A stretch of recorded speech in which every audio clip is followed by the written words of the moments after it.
So welcome to Generative Citizen talk by Connirae Andreas, who we're so happy to have her here. She was around at the beginning of NLP.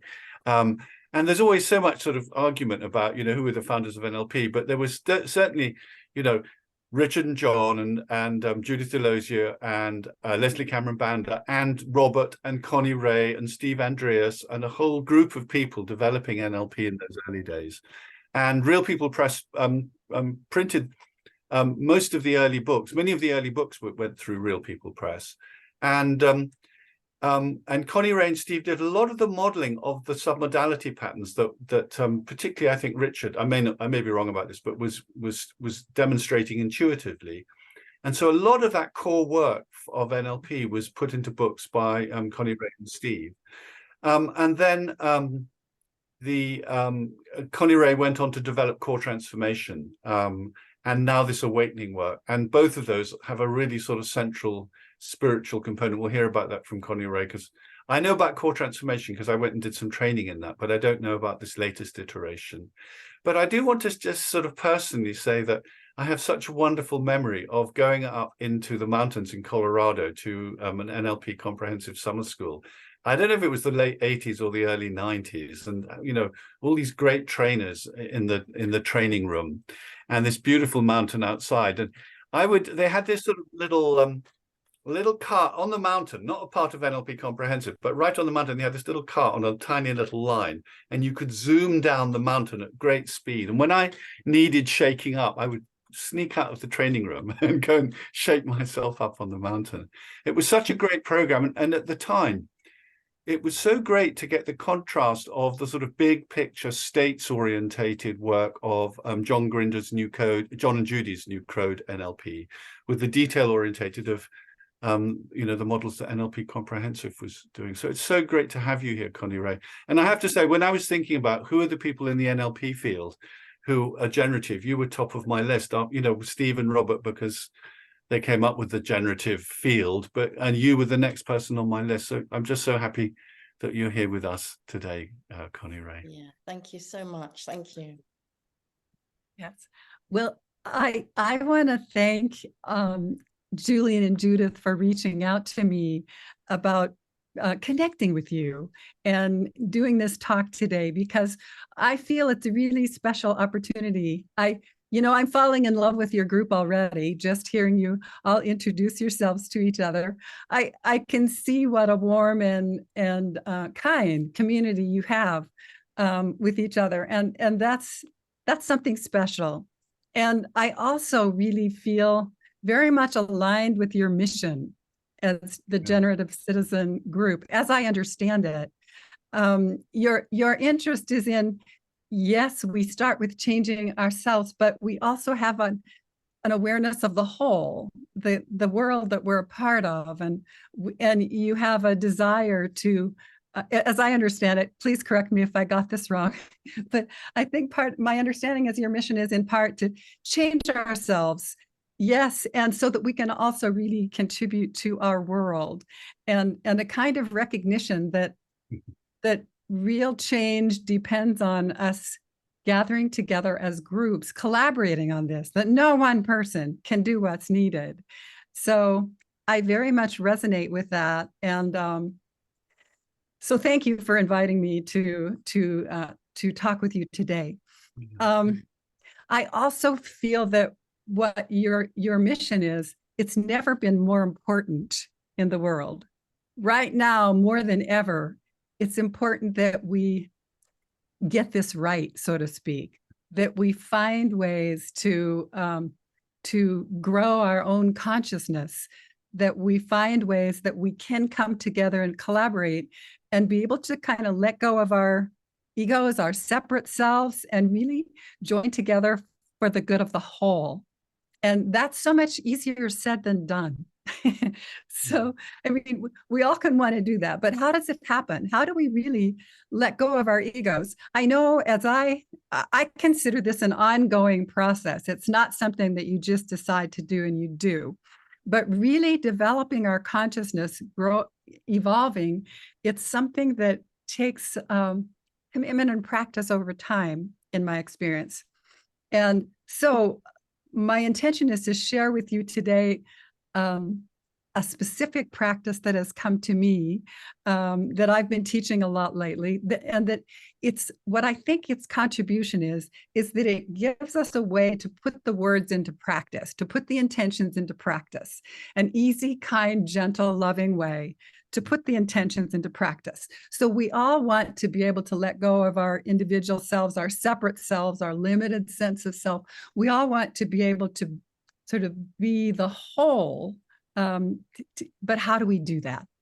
So I'm going to share a very practical answer. Before I go there, I want to give you at least a little glimpse into how this answer came to me, because it wasn't something I mentally figured out. It wasn't something I sat down and went, okay, I want to model how to do this, and now I'm going to just figure it out. It came to me really through desperation. and there's a real advantage to desperation. If in that for me, what it did is it allowed me to really let go of everything that I thought I knew and be open to something different. And so it opened the possibility for me to notice something, notice aspects of experience within myself that I wouldn't have noticed were I just approaching it more mentally, more cognitively, more in terms of trying to figure it out. So when I say I approached it through desperation, what I mean is that there was a time in my life, it was 1997, actually, it was quite a while ago, when I went through a life crisis. I felt everything seemed to be falling apart in my life, in my world, on all the levels. And I mean, physically, I thought I was dying. In my relation, things between my husband, I know we're NLP trainers, and people like to think, okay, NLP trainers, of course, they just always get along, But here we were, two NLP trainers, and we were at a point in our relationship where we were really struggling. And so there was that. There was the physical. I felt like physically my body was falling apart. Maybe that's more than you feel you need to know, but I'm loving hearing about this. Actually, it's great to hear the personal. Okay, great, and good to know. Yeah. For me personally, on the physical level, one of the experiences I was having that was getting in my way was, it felt I had this 24/7 constant experience, as if there was this intense electrical charge going through my body. I had no way of accounting for it, but it felt like a surge, and the doctors didn't either, but it felt like a surge of electricity was traveling up my central column. And physically, if my eyes were shut, it felt like there was some kind of surge of electricity coming out the top of my head. And it seemed so real and so strong that it seemed like if I looked in a mirror, surely I would actually see that there. But of course I didn't, But so I didn't know what this was. So I thought maybe this is dying. Maybe this is what people experience, because I thought that this is such an intense experience. I didn't know if my body, can a physical body really withstand this? It felt really strong, and maybe too strong. So given that, that's what, at the time I would have sort of done anything to just not have that experience, but it ended up being what opened doors for me, and what made me be really willing to give up my roles, my identities, because I was attached to being an NLP trainer. I had a reputation as an author, a trainer, and so on. And but I really had no choice but to give that up. And I felt like unless I really was going to let go of everything I thought I knew, open myself to something else, I probably would die. I thought that my one chance of survival would be if I would just really let go of everything, open myself to the possibility that there might be something I was clueless about, but that might help me. So I'd already gone to all the doctors, all the holistic healers, all the Western medicine, I've been through it all. But I was now wanting to open myself for what might there be that I didn't know about yet. And I decided I knew a lot. I knew about NLP. I knew about, I was trained in clinical psychology. And I thought, well, I haven't really explored in the spiritual area. So I began looking there. And that's what led me to the beginning of what I now call wholeness work. And then it expanded to more. But in the spiritual traditions, it was immediately obvious that the common thread of Eastern spiritual traditions is that if we let go of the ego, is that the ego is the source of suffering. And that if we can let go of the ego, then that's what leads to awakening. And so what is awakening? Well, they talked about it as this sort of mysterious, but everyone had a similar way of describing it. It was this life of more ease, more well-being. The suffering falls away. We have more natural sense of humor, more wisdom, more compassion. The extra suffering that we add to life through our stories is gone. It doesn't necessarily change the fact, if I don't have enough food to eat, if I don't have shelter, it doesn't solve that problem in a direct way, but it solves the suffering that I add to it. It solves, which turns out to be most of the suffering. For most of us, most of the suffering is what we add to it through our stories about what's happening. So I began to explore this, and it led to the process that I'm going to guide you in today. And as I came to this thinking about, okay, if I'm going to dissolve the ego, well, what is the ego? Perhaps we need to start there.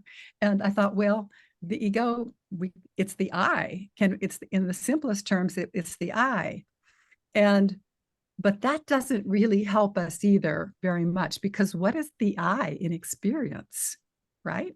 So that's what we'll begin exploring now. I'm going to guide you all, if you would like to join in anyway, and I hope you will, in a simple exploration about how we can find this inside, and then how we can use this finding of the I to beginning to shift our consciousness into what we could call an experience of the whole.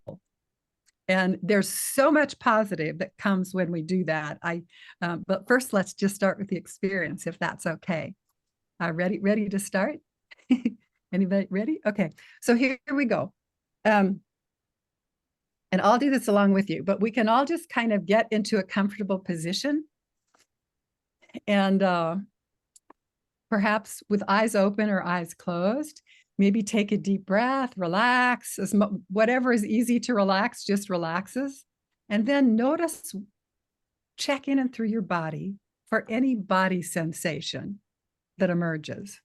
So if I check right now, any body sensation that emerges, several emerge right away. I notice something in the back of my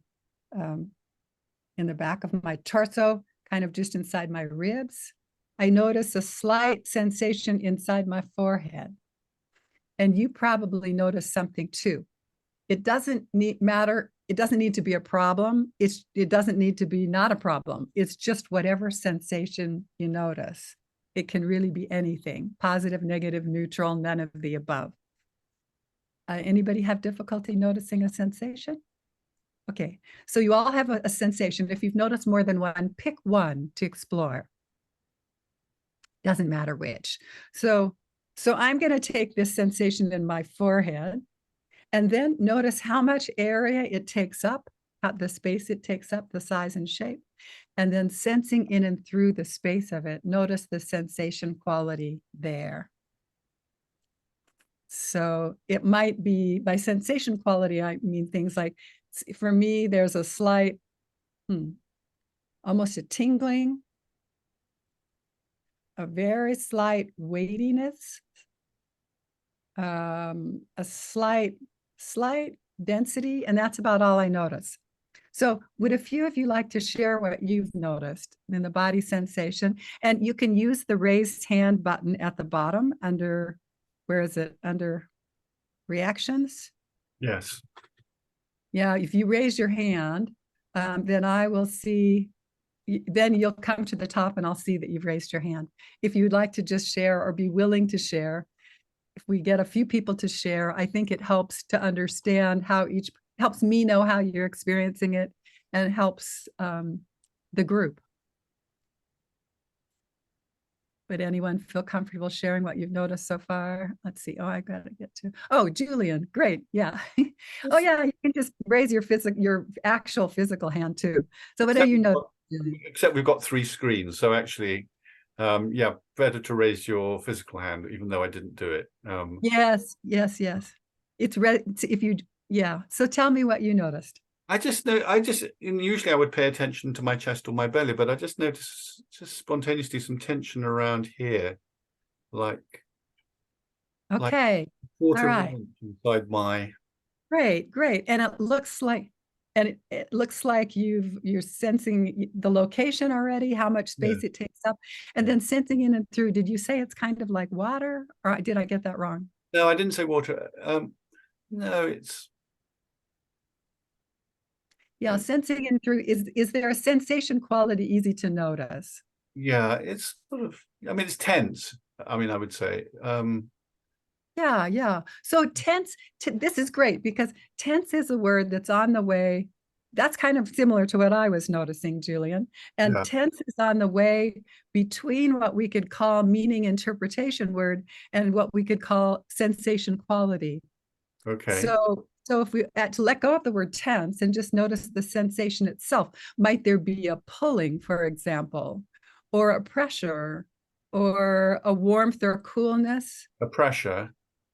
Okay, great. And it's a little. Yeah, it's warm. It's a little warm. Great, perfect, great, beautiful. And so thanks for sharing. And would anybody else be willing to share? Let's see, somebody has your hand up. Muriel, yeah. Hi. Unmute yourself. Yeah. I struggled to choose. I had 2 sensations, one in my back and one in my throat. And then I tried to choose one, and I kept flipping between them. And then I started to wonder if they were connected. Yes. Okay, and Muriel, we can make this easier. If we were on day 2 of the training of a fuller training, I would be approaching this a little differently. But if you would, Muriel, keep your hand up, and we can explore this a little bit more if you're willing, if you're okay with that. Because what I suggest is to keep it simple and just pick one at random. Anyone. Is that okay? Yeah. So which to choose, and then notice where it's located. Mm-hmm.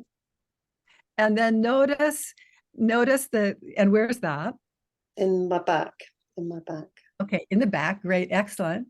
And notice how much space it takes up. Is it tiny? Is it a little bigger? Is it sort of bubbly? Is it a square? Or notice the shape of the space it takes up.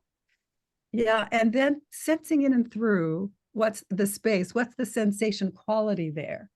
Is there a bubbliness, a pressure, a denseness, a rawness? If it's sort of like if you had a bowl of pudding on the table and you put your fingers into it, what would you be sensing? So it's like if you could actually sense in and through the space of that, what's the sensation that is easy to notice? A tarry rice pudding. Kind of like this rice pudding.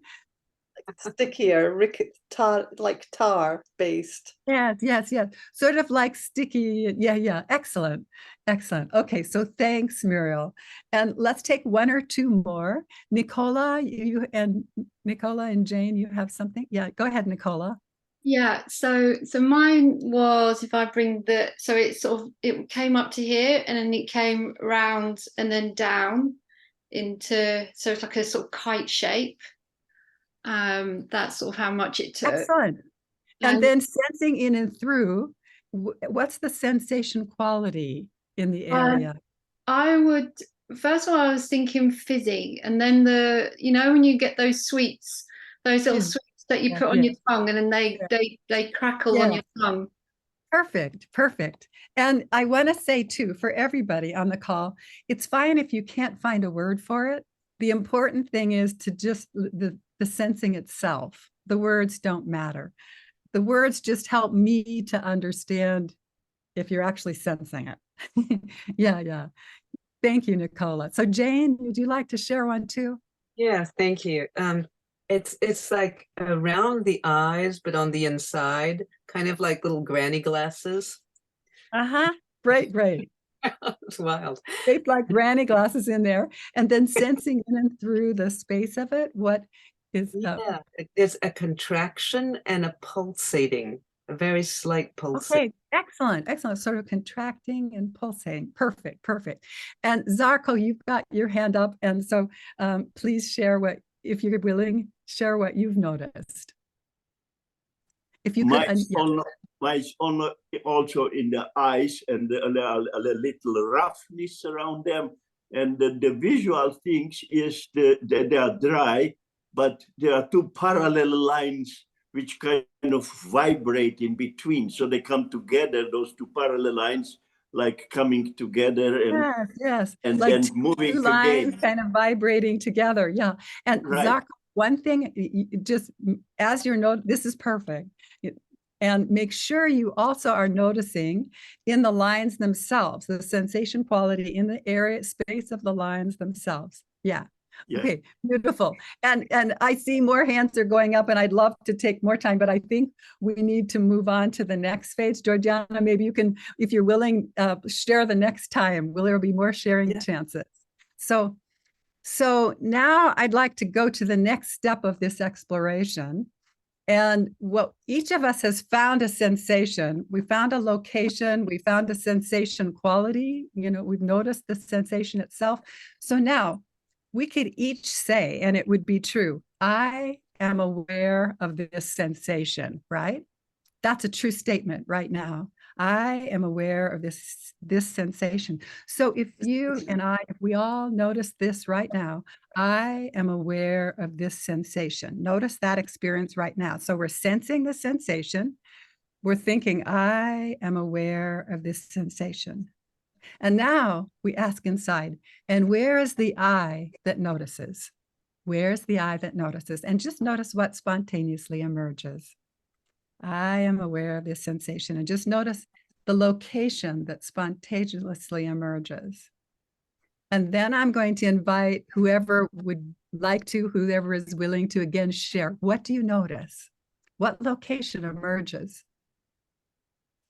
for you? I'm going to say too, you might, if you're not sure, go back to the sensation.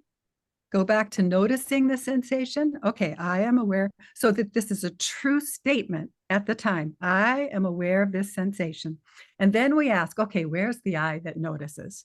Where is the I that notices? And it might be located the inside the body somewhere, inside the body of your head somewhere. It might be located outside the body of your head somewhere. It could be located part in, part out. It could be anywhere. It doesn't matter where. There's no better or worse answer. What's important is to just notice what actually emerges for you in this moment. And Georgiana, you already have something. Yeah, thank you, Connirae. I'm finding this very strange, this whole process. When you first said, where's the I, it was like the whole of me, like I was a huge sort of, something. And then suddenly it shot up to the corner of the ceiling. So, okay. Yes. That's, and Georgiana, I appreciate your sharing. And I love how you said this. You said, I'm finding this process very strange. And then what's really beautiful about what you've shared is that you're willing to include exactly what your experience is. which is very weird. That's perfect. That's exactly what we need. You notice first this kind of big space, and then it sort of shoots up into the corner. And notice, Georgiana, notice where it ends up there in the corner or in this distance. Notice where it ends up. Notice the size and shape of that. Small, big, medium. I'm now just sensing this sort of Yes. It's like a string. It's small, but Okay. I don't know. I don't know. Okay, yeah, it's small and maybe it's far away, so it's difficult to What? even. It's in the corner of the room, but it's sort of not there anymore. Okay, This okay. thing shot Kind of up, goes there. Okay, shot so up to the. yeah, so what you might do, Georgiana, you're not sure if it's there anymore, and it's fine to just go with a best guess, and you can just notice if it were there, what's the size and shape? Okay, you said Well, small. I've got a link there to it, but whatever isn't there or not, I Yeah, don't know. yeah, yeah. It's Yeah. it's small. Yes, it's small, exactly. fact- And then, so Georgiana, Mm. if it's possible to sense in and through the space of that's small, what's the sensation quality there? And it might be something, and this is for everybody, it might be that the sensation quality within and through the space of the eye, it could be fuzzy, it could be vibrating, it could be warm, it could be cool. There could be a sense of airiness. It might be just empty space. It could be a sense of density or heaviness. It could be anything. So It is kind of empty space, and now it's actually expanding everywhere. yeah, okay. And so you're getting to the next step, but we'll just, yeah, the sense of empty space. So we'll And just pause there and I'll check in with it, let a few more people share what you've noticed and where did you find when you asked inside, where is the eye located? What did you notice? And then for each of you, you can begin noticing what's the location that came up for me? Is it possible to notice the size and shape? And is it possible to sense in and through the space of this and register a sensation quality? And it might be vibrating, it might be fizzy, it might be just space, it might be airiness, it might be a sense of denseness. There might be a sense of darkness or lightness. There could be a sense of warmth or coolness. But this isn't a checklist like if we were doing submodalities. This is different. This isn't a checklist. It's just sensing and noticing what's there. That's all you need to do.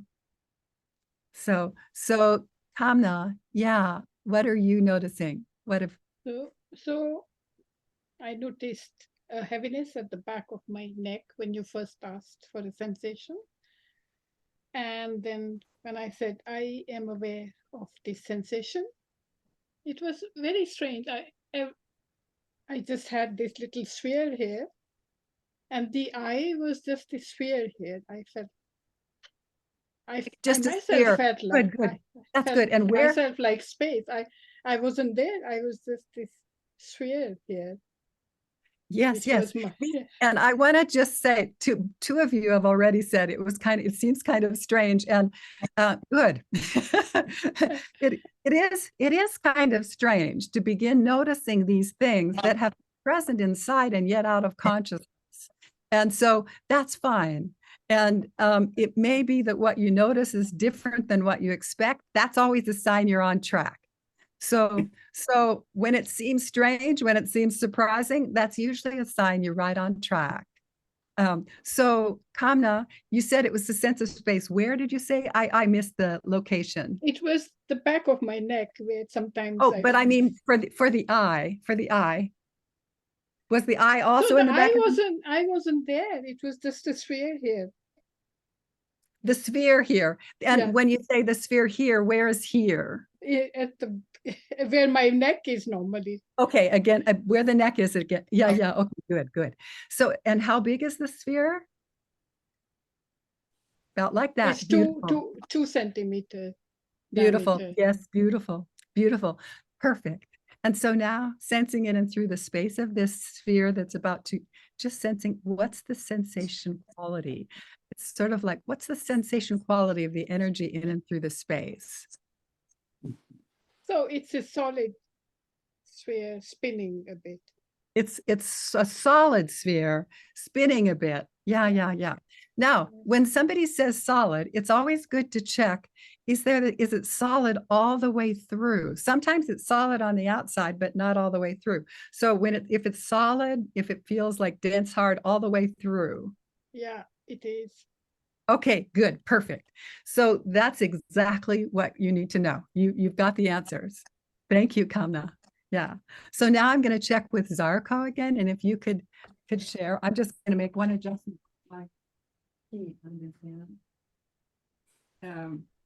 Excuse me, I had to turn off the heat here. Okay, so Zarko, what did you notice when you found there's the eye? Yeah, I wasn't I was kind of empty space in between the front, in which there are those parallel lines, and the back, which is full of white clouds. And kind of I was trying to decide where to look, because I couldn't look at the same time at the both of them. So I was switching between front and back in that empty space, but in not feeling anything except it's just emptiness. That's what it was. Okay, okay.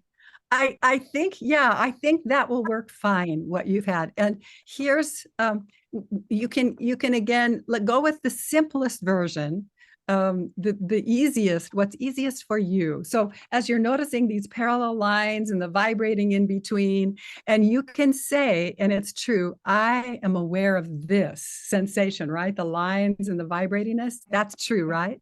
So now if you Yes. just ask without thinking or trying to make sense out of it, if you just ask, and where is the I that notices, then what's the answer that comes? And Right. where's the location? It's just behind it in an empty space. Just Good, perfect. there is perfect. nothing solid about it. Yeah. Yes, That's yes, I get it. I'm kind of nothing, basically. I'm just empty space. Yeah, it's kind of nothing. It's just, and sometimes, isn't that interesting? We can get this experience as space and it can be completely empty. It's like there's nothing there. Right. Perfect. So yeah, sometimes it's just a sense of empty space. Beautiful, great example. So does anyone have an example that seems quite different than what people have shared so far? So far we have answers. The I has been inside the body. Sometimes I want you to know one was way outside the body. It can really be anywhere. It can, if it's outside the body, it might be close to the body. It might be far away. Once I had someone say, oh, it's really far away. And I said, well, how far? Is it like 5 feet? Is it like a mile? And he goes, no, it's like it's beyond the cosmos somewhere, And we're going, okay, all right, we just go with that. Somehow there's a sense of it being super, super far away. And when it actually all made sense of how he was experiencing things. But anyway, we just go with whatever comes up for us. If it seems to be far away, we go with that. If it seems to be right close, we go with that. If it seems like it's inside the body, we go with that. And you don't have to be right. It's okay to get it wrong. It's okay to just play with it. It's even okay to role play. Sometimes some of the best changes I've gotten myself have been when I just gave up trying to get the real answer and just role played. And it's like, I'm role playing, but who am I doing the role play? I can't really get away from the fact that it's still me doing the role play. So it's going to have some relationship to me. Okay. Zarko, did you want to say more, or is your hand just still up? Okay. All right. Great. Okay. Beautiful. Now, could everyone find an I somewhere? And if you couldn't and you would like some help, you can let me know. Oh, I've got my hand up somehow. I'll push lower hand. Okay. Okay, great. Are we ready for the next piece then? So have you all, well, let me just check back first. Have each of you had a chance, you've noticed the beginning sensation, you've noticed the location of the eye, and even if you're not sure, you can at least guess. And then sensing in and through the space where the eye is located, you've noticed, what's the sensation quality? Is there a sense of just emptiness, airiness? Is there a sense of heaviness, denseness? Is it warm or cool? It could be sticky, it could be vibrating, buzzy. And again, it's not that you need to ask yourself all these questions. I'm giving you these options to give you a sense of the range of possibilities of what you might notice. All you need to do is sense and notice what's the first impression you get. That's all you need to do. What's the first impression? And if you go, oh, it's sticky. Okay, that's good. That's enough. That's all you need. Okay. So now we've explored the beginning sensation. We've explored the eye. We know where it's located. We know size, shape, sensation, quality. Now, if we go back to that sentence, I am aware of this sensation. We've explored the eye, we've explored the sensation, but we haven't yet explored that middle word, awareness. I am aware. And what is awareness anyway? Well, probably, I'm guessing a lot of you have been involved in some kind of meditation at some point, or at least you've read about it. So how many of you are familiar with the term awareness for meditation practices? Many of you, right? If you just raise your hand. Yeah, that's pretty much everybody. Awareness, that word is used a lot. What I started to realize when I started to teach the wholeness work to other people is that even though the word is familiar, that each person tends to have a different experience of awareness. And I realized that for the wholeness work practice to be effective, for us to get the change in the direction of awakening that spiritual teachers talk about, it's necessary to experience awareness in a particular way. That a lot of the kinds of experiences of awareness that people would just have spontaneously would not work very well or as well. So I'm going to guide you, but it's really simple. It's all really simple and it's all really ordinary. It's very, very easily accessible. It tends to be easier than people try to make it rather than harder. We can do lots of practices and try to experience awareness, and it's a lot of work. When the real experience of the awareness that works is extremely simple and it's extremely ordinary. So that's what I'm going to guide you in today. So if we just start now and you close your eyes for a moment, it's easy to recognize that awareness is in and through the body already. And by awareness, I mean the capacity to experience. It's this capacity to experience that exists even before an experience comes to us.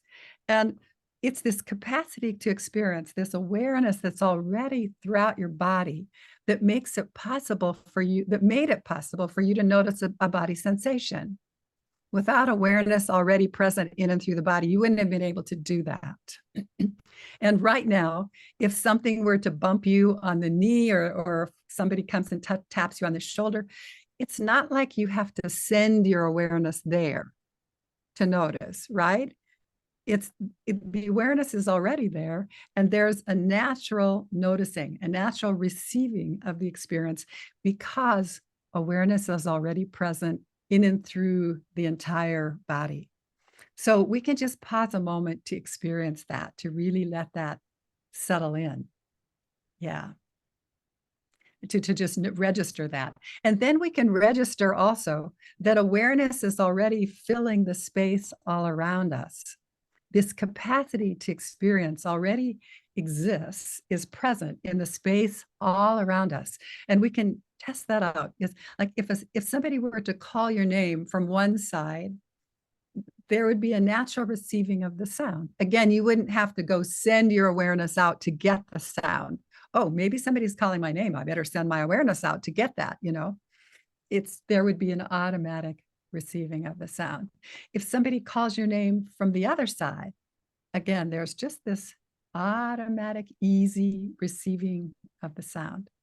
If somebody calls your name from the front, from the back, above, below, from any direction, really, there can be this automatic noticing, this automatic receiving of the sound because awareness is already present in and throughout the space all around us. So, and if we check the space, there's no edge or border to this space. In reality, mentally, we can know, well, if somebody called my name from the other side of the world, I wouldn't hear that. We can know that mentally. But in our experience, we can't find any edge or border. We can't find a place where we can say, okay, if the sound is on this side of that line, I'll hear it. And if it's on the other side, I won't.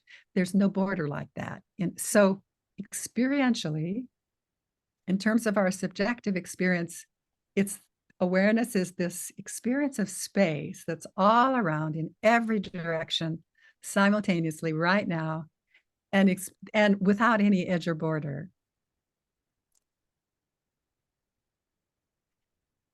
And if we've checked through the body, we've checked through the space all around in terms of sound, in terms of our vision, we also can have this sense of space all around.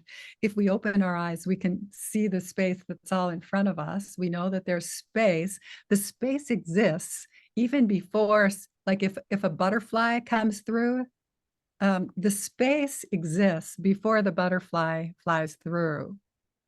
And even though we don't have eyes in the back of our heads, like some species do, we have this knowing, even with our eyes open or shut, we have this knowing that there's this space all around us in every direction simultaneously. Does that make sense? It's this very simple, ordinary experience that anyone can easily access, whether or not you've ever meditated before or not. So, okay, so there's this, and it tends to be slightly, for me, when I just pause to experience this now, and perhaps we can all just pause to experience this now, just experiences of awareness that's through the body, this capacity to experience, and this experience of space that's all around us in every direction. Yeah. Just let ourselves experience that. Okay. And of course, we could stay there because that's kind of pleasant, right? But we're going to go on. Let's go back to this I that we found a moment ago, this I. And notice now, again, where is it located in space for you? And notice again its size and shape. And especially notice the sensation quality, the quality of the energy in and through the space. And then we're going to ask a question. And when you ask this question, just let whatever happens happen without trying to figure anything out. Just let whatever happens happen, including if nothing happens. It's all fine.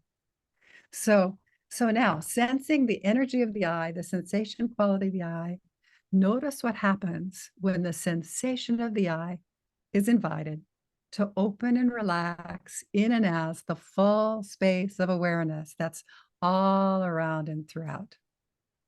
And then just allow whatever happens to happen.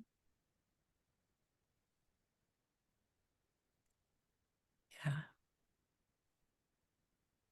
And sometimes it's like subtle, sometimes it feels more significant, sometimes nothing happens, and it's all fine. There's no need to force anything or make anything different than it is.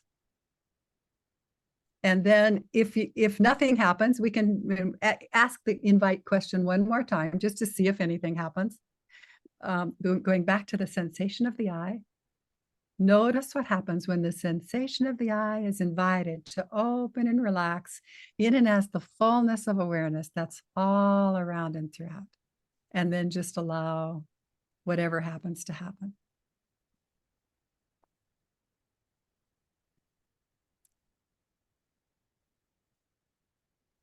And then whenever you're ready, whenever things begin to settle, then you can just let your eyes open and we'll invite a little sharing. Sometimes things keep settling for a longer period of time.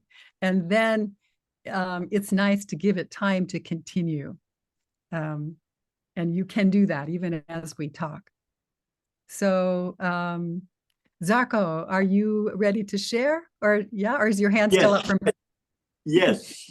Even Yeah. before you, even before you finish your question, this small kind of bubble of the space exploded all over the universe. It just went all open totally. So that's what happened. Okay, isn't that interesting? Yeah, yeah, yeah. Thank you for sharing that. And who else would like to share what happens for you? And everyone's sharing is going to be different. And I want to say that the first time I did this, the shift for me was so subtle, I almost wasn't sure if anything had happened. So it's fine if it's subtle. It's fine if it's more dramatic, like Zarko experienced. Everything. I came to understand later why it was as it was for me and why it's sometimes different for different people. And it all is a perfect expression of our being, our nature. It's things happening as it needs to happen for each of us individually. And with the full wholeness work system, we have ways of meeting however it is for each person, whether it's dramatic, whether it's subtle, whether nothing happens at all. It's important to have kind methods to meet each way so that we never need to force anything. So if anyone else would like to share, though, I would welcome that, especially if it's quite different from what Zarko shared. Yeah, Nicola. Yeah, mine isn't as exciting as that, so that's why I thought I'd share. Great, Nicola. Yeah. So the eye, because the feeling, the bubbly feeling was there. The eye was here in the chest. It was a heaviness. There was a heaviness to it, and then the last part. What did you say? The last part. What I can't remember the exact words you used. The last part. Relaxing in and as the fullness of awareness. Yes, yes. Yeah, and then there was just a dropping inside. This is just a dropping feeling inside, and then I was just sitting here in space, just in this space, just in this awareness. Yes, yes, beautiful. Quite simple. Yes, quite simple. Yes, thank you so much for sharing that, Nicola. Yeah, that's very beautiful. Yeah. So Jenny, you have your hand up now. What happened for you? If you would unmute, please. So sorry, thank you. So in the first experience, the space where the eye is for me, when I examine the sensation, is the eye is in the same space, we use the word space, as the sensation, but it's bigger and it's moving. And so then when I do the, into all the space, it's like, well, of course, and I kind of feel like I'm used to inhabiting that space, and kind of day to day, I feel like that space is always present, is always with me. So kind of like my day to day activity is around managing my participation in that space, if that makes sense. Okay, so I think I'm starting to understand that. I don't think I completely do, and I don't necessarily need to understand the whole thing. But I appreciate your sharing, and I think the key thing is to register what we're most interested in right now in this moment is what, if anything, shifts for you when the eye is invited to dissolve and melt. What, if anything, shifts for you? And so that's what. For me, that's what the scale. It's the scale. Can you add anything for that, Jenny? Yeah. Yeah, for me, it's just the scale of, of the space. The scale. Yeah, the scale. Yes, yes. Good, good. Okay. Thank you, Jenny. Yeah. Yeah. And so Julian. Yeah, what happened? It was interesting for me, but so the eye was somewhere back, like at the back of my throat. And then when you made the suggestion about, well, let it dissolve into the space, into awareness or into the space, then that happened. But then a little bit later, it came back again. And so then I was, this is really interesting, because then I was aware of awareness, and I was aware of this So the Yes, question yes, is, who yes. was aware of awareness and who was aware Yes. of the space? Yeah. That is, yeah, I'm so glad you brought that up, because that happens for with this first exercise. We find an eye, it opens and dissolves into the space. And did you notice any shift beside in experience, Julian, at that moment? The first shift was, yeah, well, first there was this just like, you know, expansiveness. Yeah. For me, that's often, for me, and I think a lot of people, the common themes tend to be, it's like this presence that's much more encompassing. It's more this presencing that's more everywhere at once. And it also tends to feel, if there's one shift that's the most common for people, it's relaxation. Yeah. And often it's a kind of deep relaxation of the nervous system that's happening because it turns out that holding these eyes, it takes work. Maintaining these unconscious separate sense of self, this takes effort and work. And when they release themselves, we undo a stress that has been kind of wearing on us, but it's been out of our awareness and unconscious. So, but then the second part of what you shared, Julian, is also important and is likely to have happened for others too. It's like, okay, so that's nice, but then it came back. so or I had both at the same time or something like that. Yeah. Oh, okay. Okay. All right. Something like that. Yeah. And for that, I'm glad you raised that, because it happens for a lot of us similarly.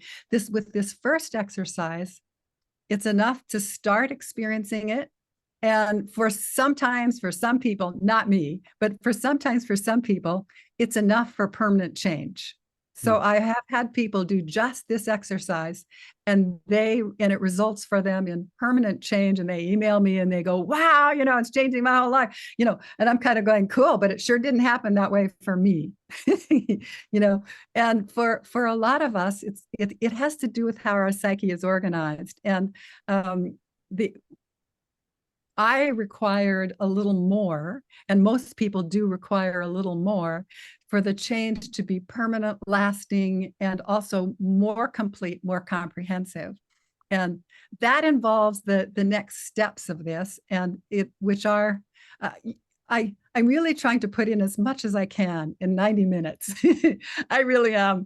And then there is more to make it more complete, more lasting, and so on. And I'm going to also give you, because you're taking the time, and because of I'm going to give you a PDF, if you're interested, of the first wholeness book, which makes some of the next steps, it makes the next steps available. There are more steps after that too, but it makes the next steps more available to get more complete change, more lasting change. Cool. And anyone else want to change the results you got? That's Sally Ann had a hand up. To share. To share. Oh, Oksana? Yeah. Go ahead if you would unmute. Hi, everyone. So nice to be here with you. And I would like to, first of all, thanks Connirae for this beautiful presentation for all of us. It's really interesting and fresh. And I have this book, which is Heart of the Mind right here. It's one of the first edition. Yes. With Russian translation, probably not copyrighted.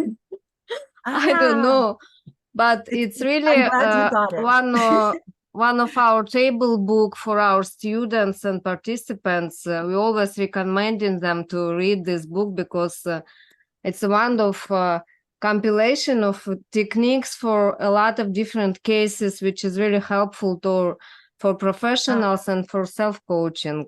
Yes. So I also glad you found that helpful, Oksana. Yeah. It's big thanks to Julian and Judith for this project of generative citizenship, and also citizens, and thank you for inviting Connirae. It's really good for community. Yes. And Oksana, did you also want to share your experience with the dissolving of the eye? Yes, it's for me this very interesting approach. with submodalities, how you can change the submodalities, and then your perception is changing. So you kind of can go to uptime state. Yeah. So Oksana, what I'd like to do is, I actually think of this, consider this not a submodalities method, but you don't usually talk about that until we get into the more advanced training, because it doesn't really matter to categorize it right now. But what I'm interested now is, what was your experience? Was there a shift for you when the I was invited to dissolve? What happened? Or maybe, is that something you're willing and comfortable sharing? Okay, maybe you have shared all you want to. That's fine. It's for me, it was a shift of perception when it's dissolved, and then it's kind of become a part of the system, part of the wholeness. That's what I felt. Yes. Okay. Thank you. Thank you. Thank you so much. And let's see, I'm going to invite a couple people who haven't shared yet to share this, and then we're going to go on. So one is, Elena and Sally. So Elena, if you could share what you experienced. Thank you. And actually, I really experienced I felt this deep relaxation when I had its eye behind of me as if like cool fog, and then it's just dissolves, and I was actually working with a terrible pounding headache. It's disappeared now, because I had like a headache for even like a couple of days even. And now I just feel a deep relaxation and there is no pain. So it's, Thank you for sharing that, Elena. And I'll just, since you mentioned the headache and how it just disappeared, I'll add in here that has happened for a lot of people, that experiences of headaches, chronic pain, and even chronic pain. Sometimes it takes the full wholeness work exercise that's in the book, but sometimes just this basic process is enough. And my husband used to get pre-migraine auras, and it was pretty intense for him and unpleasant. And so one day he tried this, and within the space of like seconds, it was gone. And he was very surprised, but it got his attention. He's going, "Whoa, how did that happen?" And yeah, so it's quite interesting sometimes, the physical shifts that happen when we do this work at this level, because what we're finding are these deep unconscious structures that are present within and that have actually been creating stress on the system, and we're letting them go. So somebody else had the hand up earlier, but Sally had hers up first. Sally and then Sergei. Yeah. Sally Price, sorry. Oh yeah, sure. Well, I've just had quite an interesting experience, because the first time the eye was in my heart, but the second time he asked, it was like, in the center of my forehead here. And as the exercise continued, the pressure on my forehead got more and more, and my eyes started twitching, my nose started twitching, like my whole face started twitching. It was like a lot of electricity coming, and this little voice said, "You've got to lie down now." Literally, and luckily I have a sofa right there, and I just had to lie down while that sensation was going on. So very interesting experience. Yes. And for you, I thank you for sharing that, Sally. Yeah. And what I wish is that we were doing the first exercise, the second exercise, because the second exercise would help meet that in a slightly easier way for you. But already intuitively, what you did is the best thing. You just went with it. You let it happen. You lay down on the couch. You just kind of let it happen. Because sometimes when these unconscious contractions begin to release, it's as if we can get a little nervous, like, oh no, am I going to be okay if this eye actually dissolves? Do I need this eye to function in life? And so these reactivity can make the process a little more difficult. And when we get into the next exercise, we have ways of including our reactivity, any worries that might come up, and so on. It makes it easier to just go with everything, including our reactivity, and that all of it helps the process become really kind, really gentle. But this, we are working at a level that really quite directly impacts the nervous system. Yeah. Yeah, no, because the twitching in my face, it wasn't anything to do, you know what I mean? It just happened. It was like I could see it happening, but I wasn't making it happen. It was, yeah. Thank you for sharing that, Sally. And if you get the book, it may offer a little more that will give you a little some next steps. Yeah. Okay, so Sergei, do I say your name right, Sergei? Yes, yes. Dear Connirae, you know, I am an NLP trainer, and maybe more than 25 years, I had been teach people your core transformation and find with core values. But I was very not very good, because I understand, I knew about your disease, and I think I lost you for many years. That is why I so excited that you are alive and you find many different things. This is first. Thank you, Sergei. Yeah. I'm excited to be alive too. This basic thing is a blessing. Yeah. And about this exercise, you know, all time I think how to find the easy way to find my soul.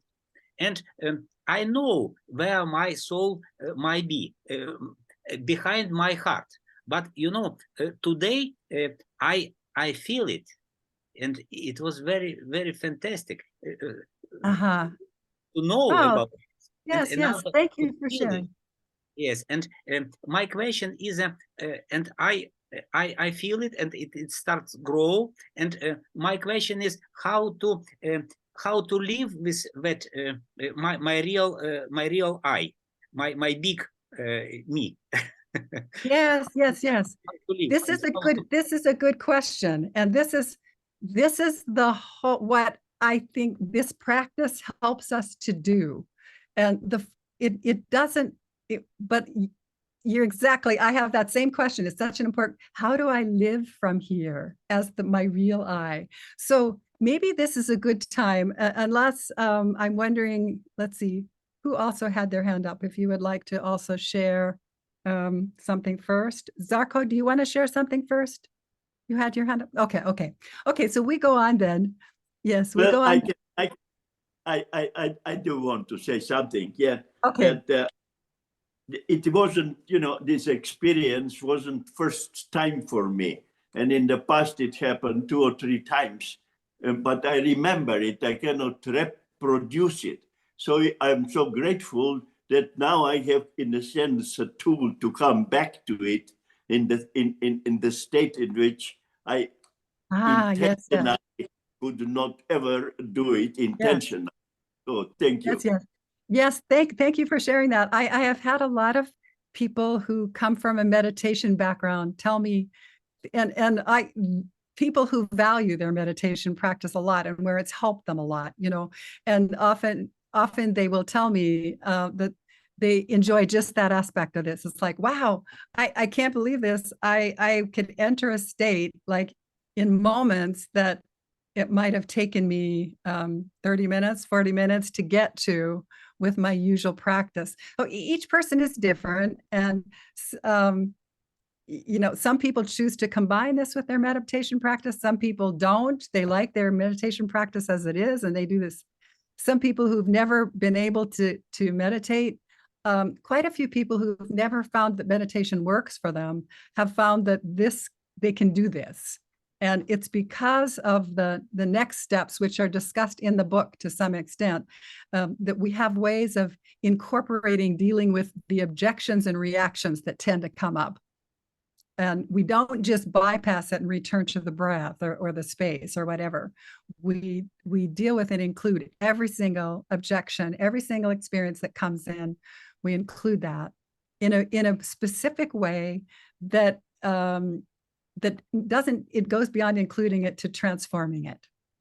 And Connirae is giving us a copy of that book. She's going to put a link in at the end of the session. Yeah. We'll do that. We'll do that later. So, you know, it's such a generous gesture. Yeah, I'll give you a link for that. Okay, so let's go back now. I'd like to say a little bit more that has to do with I think it was Sergei's question and observation. What are we doing here? How can we understand this? And in my teaching, I tend to spend as little time as possible on the mental understanding part, because I think the biggest changes happen in the experience. But I do think that adding some mental understanding can help facilitate and deepen the experience. So if we think about this, when we all start life as babies, right? Life on this planet anyway. In this incarnation, this planet, we start life as babies. So now babies tend to have access to this kind of openness of consciousness that's like what we experienced when I guided you in the experience of awareness, this experience of space all around. You know, if you talk to developmental psychologists, they will tell you babies do not have a separate sense of self. To a baby, they don't know the difference between me and the mom, between me and the carpet. It's just experience happening. It's sensation, light, color, sound. It's a flow of experience happening. And if you look into the eyes of a baby, you know, we've all done that, right? You've all seen babies, you've had cousins, nephews, nieces, friends with babies. If the baby is warm, dry, fed, you know, so that they're not screaming their head off, then babies tend to have this lovely, this wide-eyed look of wonder, of presence that I think, and it's why I think we all enjoy babies so much, as long as they're warm, dry, fed, right? They have this easy, ready, their ongoing experience is this awareness, is this presence. They don't have the self-consciousness to look away. They just are there, you know, and it's really quite beautiful. But there are certain limitations to that consciousness too. So as we get older, as we develop, we do develop a separate sense of self, and there's a usefulness in it. So it's good that I know that I'm not the same as this cup of tea here on the table, you know, because if I know that, then if I'm thirsty, I know that, here's the tea, it's separate from me. And if I want to do something about my thirst, I can do it. I can pick up the cup and I can drink. If I'm hungry and I know that I'm separate from, I'm not the same as the sandwich that's on my kitchen table, again, I can do something about my hunger. I can get the sandwich, I can eat it. If I didn't know I was separate from those things, I wouldn't be able to navigate life very well. So it's helpful to know that I am different from those things. But who would have thought it happens in the way it does? Like each of us, when we went inside and we go, okay, where's the I? It's like you know, I didn't tell you mine, but the one that I find today is like, okay, the sensation was here and the I is kind of like this sphere, almost kind of a bubble that's sort of part in and part out of my body, in and around my forehead. And it's like, there's this sense of mostly space, but maybe there's something in it that I can't quite define. So that's what I get. So if I were to go to a party and somebody says, who are you, Connirae? And I go, oh, I know, I can tell you. I went to a workshop. I'm this round thing that's half in and half out of my body, you know, and it's just a sense of space. It's like this big. And, you know, I would very soon having people go, okay, I think I have to leave now. I want to exit gracefully. I don't think I want to talk to this crazy woman. So we would sound kind of crazy, right? If we would say, oh, that's who I am. And yet it's as if that's who our unconscious thinks we are. So when we are developing this separate sense of self, this sense of I am aware of this, or I am going to solve this problem, or I am going to talk to my partner about this tricky issue, or even I am going to have fun. You know, the I that is unconsciously engaging is likely to be somehow a small piece of our consciousness. It's not, whatever it is, and it's different for each of us, but what tends to be universal, is that it's smaller, much smaller than the whole field of awareness, which we can quite easily register at any moment in time. right? So who am I really? Well, I don't ever try to give a definitive answer to that question. I wouldn't know how, but I think we can say that all of us, that whoever I am, whoever I am really, surely it's not less than the fullness of awareness that I can so easily experience at any moment. Surely it's not less than the entirety of my neurology and the space of awareness that is easily available when I check inside. Does that make sense? Mm. Surely it is not less than that. And yet it's as if unconsciously, there are all these contractions of consciousness that we have made. And there are reasons for it, which we don't need to go into now. Not reasons that we formed them in the way we did. And yet they're all contractions of consciousness. And these contractions are a little bit like a fist on the physical level. Like on the physical level, if I make my hand into, like if you all make your hand into a fist right now just to do this, okay, you can feel that fist. Okay, if you do it very long, it gets a little tiresome, right? And yet the eyes that we find inside are a contraction of consciousness that is like a contraction of the hand on the physical level into a fist. So this contraction, it wears us out if we maintain it. Well, these contractions, the eyes that have formed inside are literally contractions of consciousness that we formed without realizing we were doing it. And the older we get, the more end up being kind of stuck there without being released. It's like if we formed a fist like this, but we didn't realize we were doing it, so it didn't just naturally relax back. So that's what we're doing with wholeness work, is we're finding these contractions of consciousness and inviting them to again relax back into the whole. And if the hand is in a fist, we can't do much with it. It's limited in what we can do. If it's relaxed back, now we can use the hand for anything, for whatever calls us in the moment. And in the same way, when we find the eyes inside and we relax them back into the whole, the eye contracted with a particular purpose and intent at a particular time in our history. And it was designed for a purpose, often protection. But it just like the fist like this, if we leave it like that, it can't do very much. It's very limited in how it can protect us.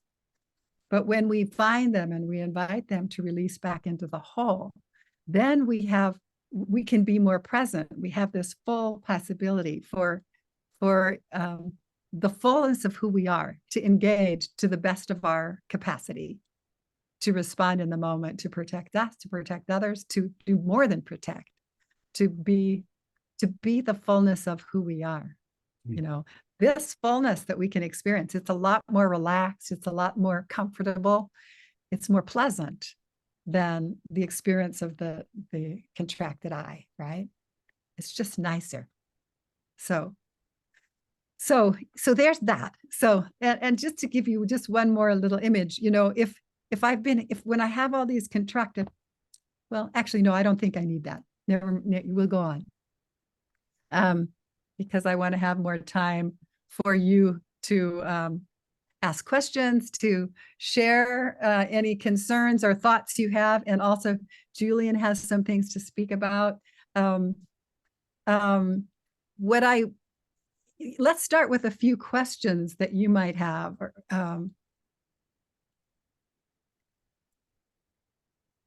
Like I've said before, my intention is to give to you, I would like to offer to you a PDF of the Wholeness book, which goes into more detail on these things, if you would like to have that. And so I'll give out maybe I can give you the URL right now, or Julian can send that in an email later. Basically, it's andreasnlp.com and then / and then GC23 for Generative Citizen. GC23. And then that will take you to a place where you can get the PDF. Can you stick it in the chat? I'm not very good at that, but let me see if I can do that. I could type it. So if here, I can do it. Actually, it works. Yeah. AndreasNLP.com. GC 20. I mean, I will send it out. Yeah, yeah, thank you, Julian. I actually was more capable than I realized at doing that. Sometimes these basic things elude me. Okay. So yeah, and something I want to say about this too, you know, I hope this kind of work can support your mission with Generative Citizen, with what you want to do. It's not the whole thing, but it can be an important, I think, a significant alignment with the other things you are learning and doing and engaging in to maximally contribute and to maximally heal yourself first so that you can contribute. I think this coming to the experience, what I started realizing is what was happening for me through this was a very gradual experience of, it's a gradual awakening.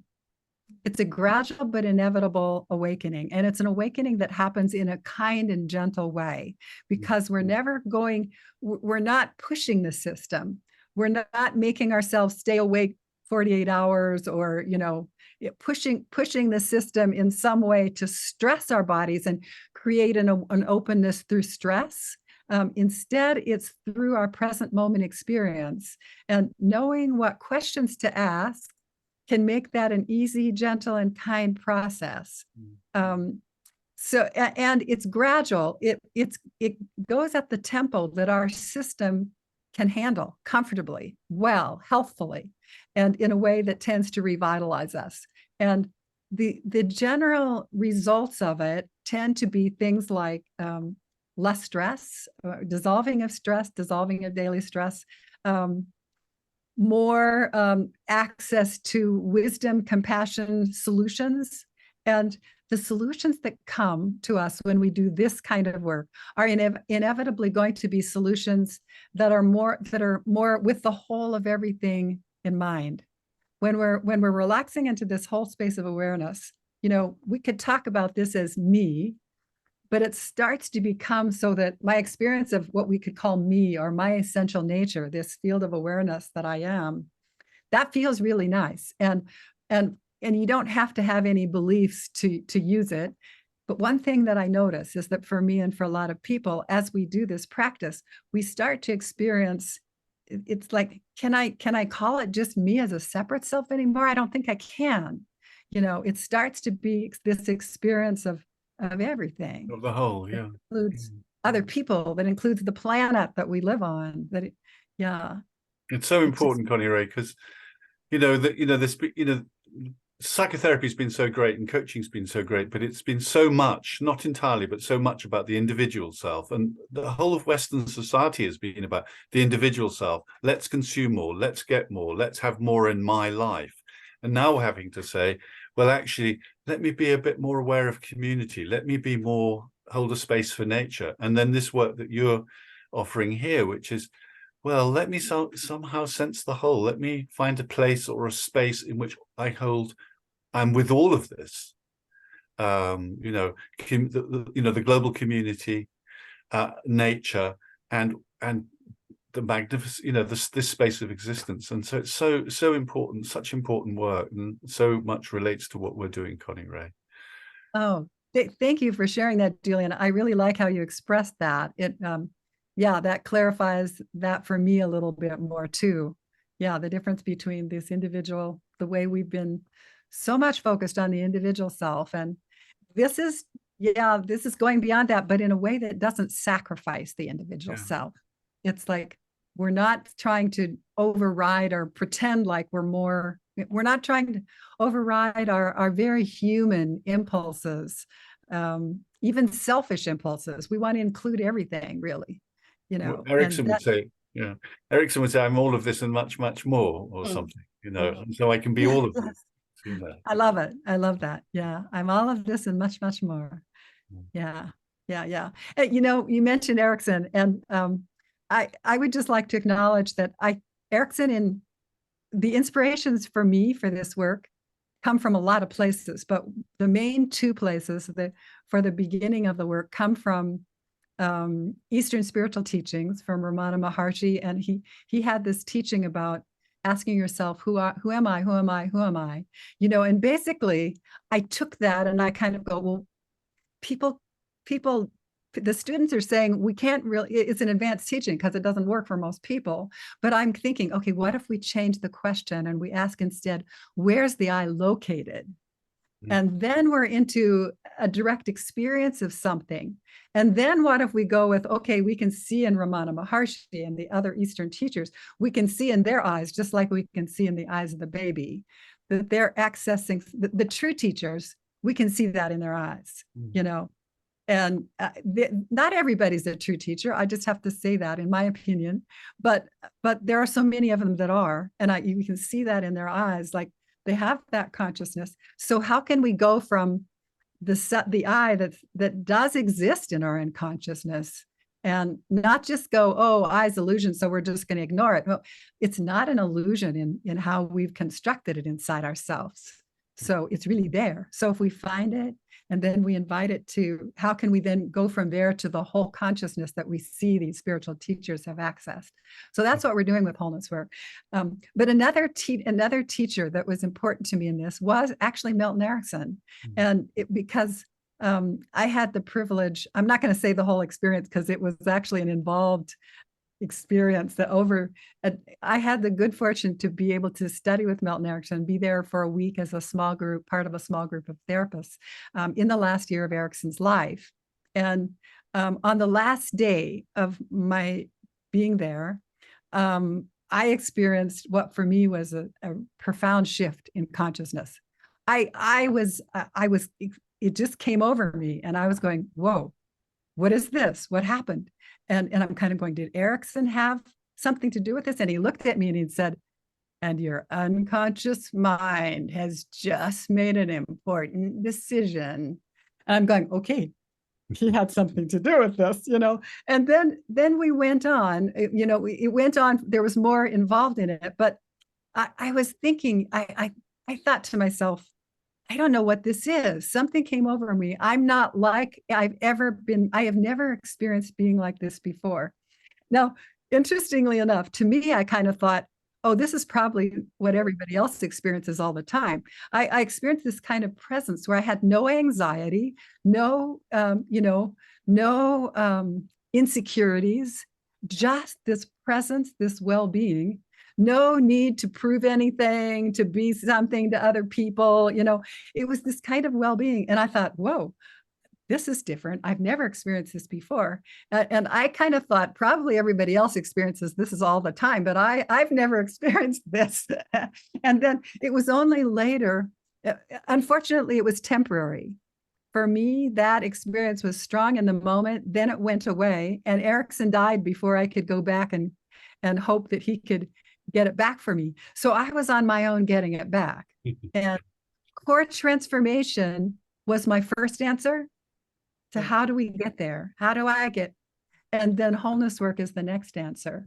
But I think that experience that Erickson kind of was able to open in me, let something percolate, because now I knew what was possible. And I basically wasn't going to give up until I found the ways back.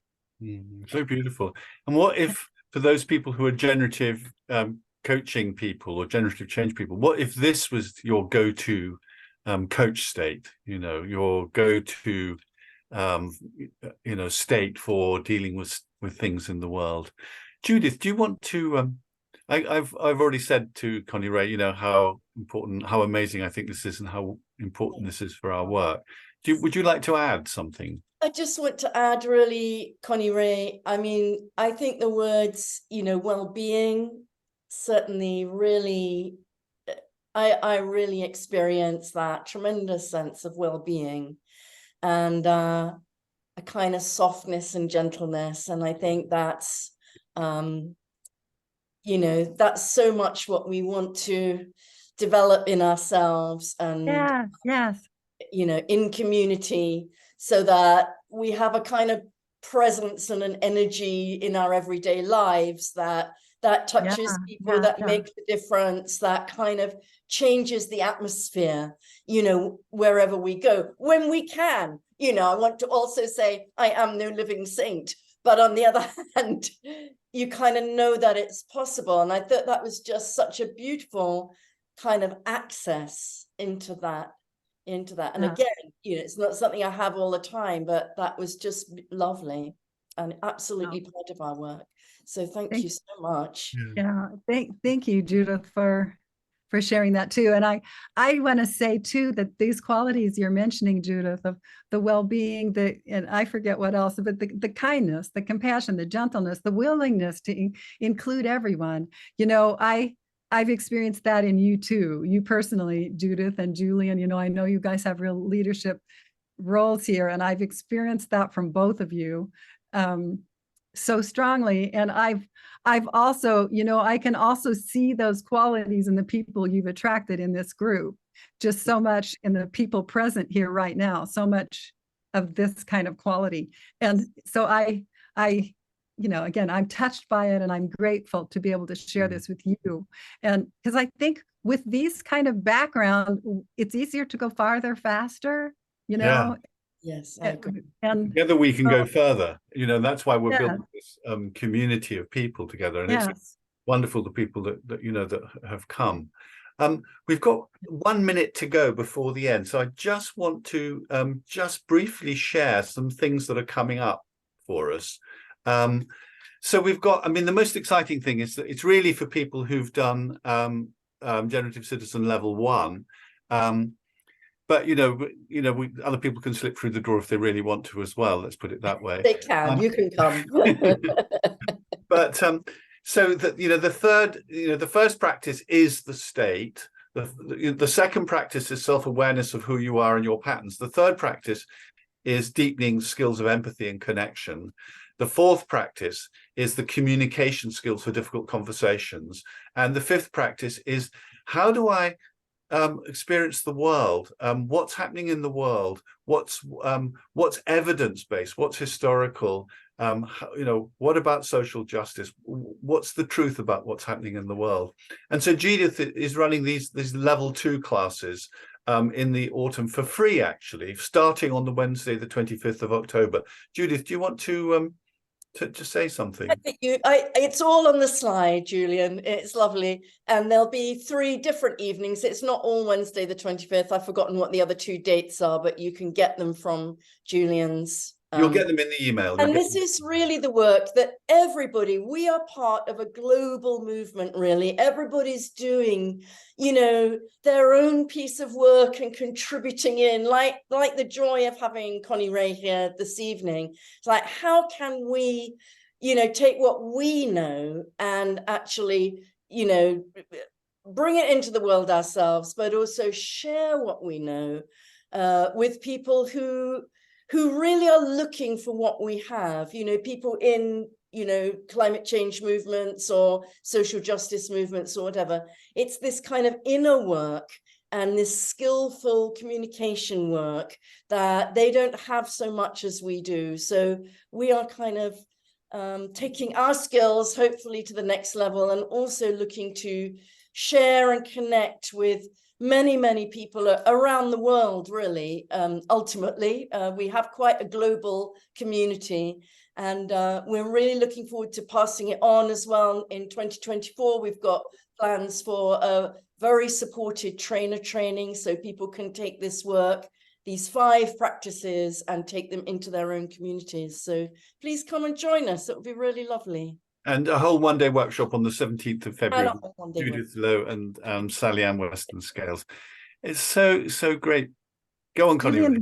May I just have to take 20 seconds to add one thing that I almost forgot? Sure. I want you all to know also about, if you'd like to go, wholeness work is a whole comprehensive system that works with more structures than just the I. We start with the ego and the I, but then we access more universal structures of the unconscious and begin integrating and healing. So it becomes a more complete process. If you'd like to join in on that in a live online training, the next one begins November 4th. And I do it once a year. And I believe it's not in conflict with what Judith and Julian are just talking about, because I think these things are all really important. So is your online training, is it the wholeness process? Yes, it's about the wholeness. Well, it's not it's the system, the comprehensive system. So we start here, but then we go deeper than is in any of the books yet. We work with other unconscious structures. I started realizing that it takes more than just dissolving the ego for a true, authentic awekening. So we get into the next steps of that. Amazing. Send me a link, Connirae, and we'll put it in an email to everyone. That's right. We'd love to promote that to everybody, Connirae. Thank you. Oh, thank you so much. And I just really appreciate the work you guys are doing, you, Judith and Julian, and all of you. You know, I hear, yeah, it's so important. Yeah, actually, for us, something that's really important for us is that we don't want it to, we don't want it to be about Judith and I, or a few people. We want actually a lot of leaders. We're trying to spread the leadership roles in the community, and really have a model where there's, a group of leaders rather than a few leaders, and so it's really a place where we're trying to facilitate people to, to provide to be leaders and to be the change they want in the world, and to take the piece of it that they're passionate about. Good to know that. Good to know that. And I think I see that happening in your group already. There's a lot of, leadership ability here. That's right. Yeah, that's right. In this group. And it's so needed. It's like none of us alone, even 2 people, 3 people, it's not enough.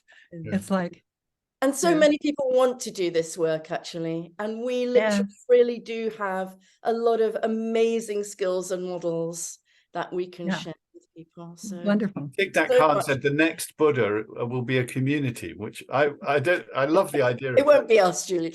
I think it might be. It would be very egotistical to think it was us, but at least we can. Yeah. Great. Thank you so much. Yeah. Thank you, Connirae. Thank you so much. So much for coming and joining us. We're so grateful. What a joy to see Unmute you. folks and say thank you to Connirae if you feel like it. Yeah. Thank you. Thank you. Thank you so much. Thank you. Great. Thank you very much. Thank you so much. See you soon. Very valuable. Yeah. See you soon. Yeah. Very much. Thank you. Yeah. Lots of love to you all. Lots of love. Lots of love. Thank you so much, everybody. See you soon, everybody.